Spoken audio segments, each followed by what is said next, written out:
junto con mi compañero Juan José, el día de hoy hemos traído alguna información importante sobre el transporte marítimo.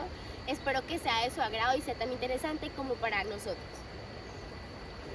Bueno, empezamos con un poco de la historia. El transporte marítimo nace hace muchísimos años, alrededor del 1200 a.C., cuando pequeñas civilizaciones pues usaban pequeñas balsas o pequeños barcos para transportar comida, animales e incluso ellos mismos.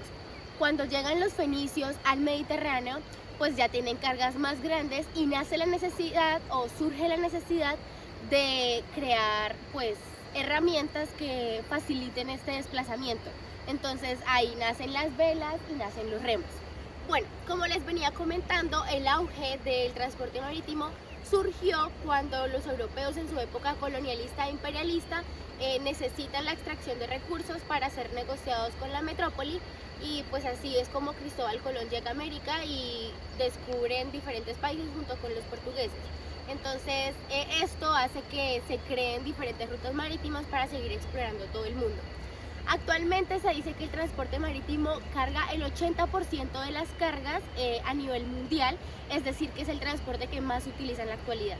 Y aparte es el que más avanza porque ya en la actualidad podemos encontrar diferentes tipos de buques que se adaptan a la necesidad de cada cliente o de cada transportador.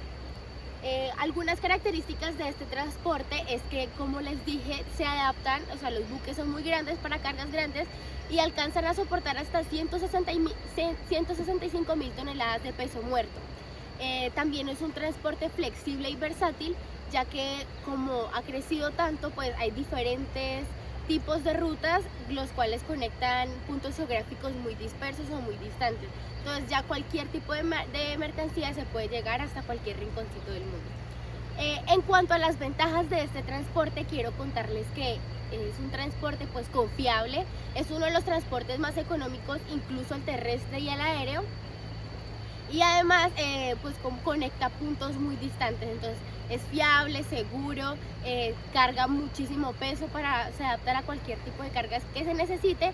Y ya en cuanto a las desventajas, tenemos un poquito lo de la documentación, porque en eso sí, pues como se transporta tanta mercancía, la documentación es muy exigente a la hora de pasar por un puerto o por una naviera.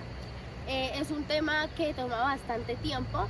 Bueno, en eso también se debe tener en cuenta, si se necesita un transporte marítimo, pues se debe tener en cuenta que es un trayecto que se va a demorar bastante tiempo, pero en general es el que más se utiliza y el que más a puntos geográficos, hacia cualquier rincón del mundo, allá llega hasta sacar. Eso era lo que les quería comentar sobre las ventajas, desventajas y algunas características de este transporte.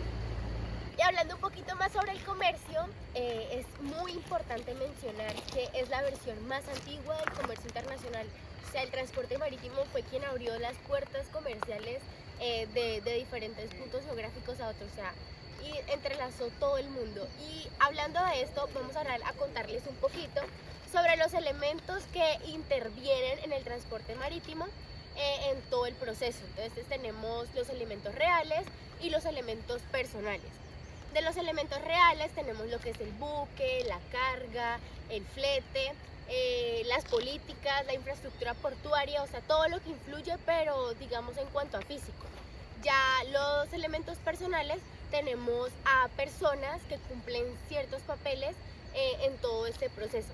Entonces yo les voy a comentar un poquito sobre el propietario y sobre el armador. El propietario pues es aquel que se ostenta en la firma, o sea, es el que está, el titular del buque, es el que firma, es el que aparece como principal, o sea, el dueño, por decirlo así. Y ya en el armador tenemos a una persona que se encarga de todos los procesos de gestión operacional dentro del buque. Es la persona quien elige al capitán, es la persona que tiene toda la responsabilidad para que todo este proceso salga súper bien, para que no haya ningún fallo en todo el proceso de transporte, desde que se carga, desde que se suben al buque hasta que se entrega la mercancía en el otro lado del puerto. Mi compañero les va a comentar el resto. Bueno, está también la empresa naviera, que puede ser una persona jurídica o natural, que puede ser el propietario o un tercero encargado de la explotación del buque.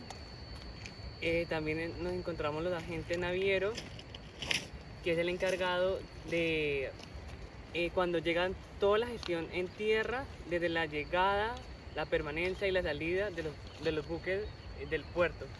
Está también el jefe capitán, que es el encargado, el jefe inmediato de la nave, del buque, que es el encargado, también tiene autoridad, y el encargado de todo el armador del buque. También encontramos otros elementos como las empresas de estibaje, que son las encargadas de carga, estiva, desestiva y descarga, dependiendo del tipo de contrato que se le haga.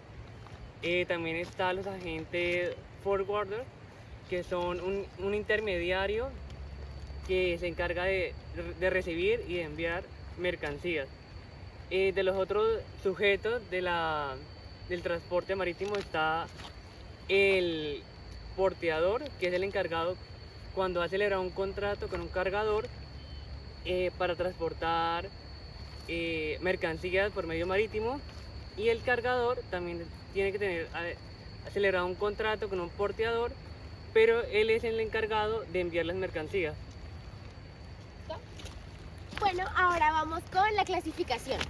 La clasificación viene de acuerdo al puerto, o sea, qué función tiene el puerto o a qué se dedica específicamente ese puerto. Nosotros conocemos generalmente los comerciales, que se dedican pues al transporte de la carga mercantil.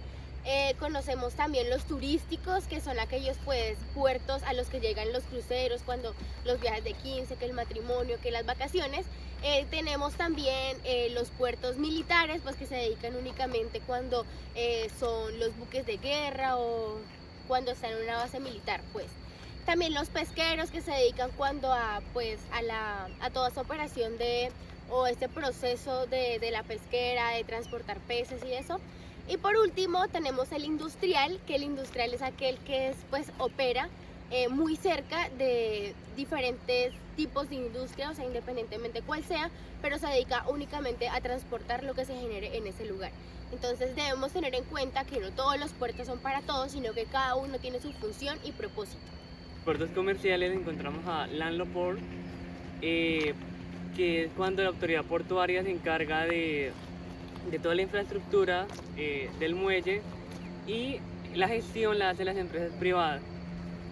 En Tool Port encontramos que toda la infraestructura está a cargo de la autoridad portuaria, y la gestión la realizan de empresas privadas a través de los medios que la autoridad portuaria le entregue.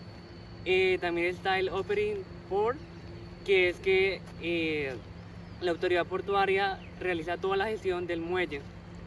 Y también encontramos otros que son inferiores, que son los muelles secos o los muelles interiores, que son aquellos que están conectados a través de vías férreas, pero que están alejados del mar y que se complementan con transporte multimodal. También, para finalizar, se encuentra el cabotaje, que es cuando el tránsito de mercancías marítimas se hace entre los mismos puertos colombianos, y ya cuando se dicen que son puertos altos, significa que salen del puerto colombiano a internacional. Bueno, esperamos que este video haya sido de su agrado. Nos alegra mucho haber compartido esta información con ustedes y esperamos vernos en una próxima oportunidad. Hasta luego. Chao.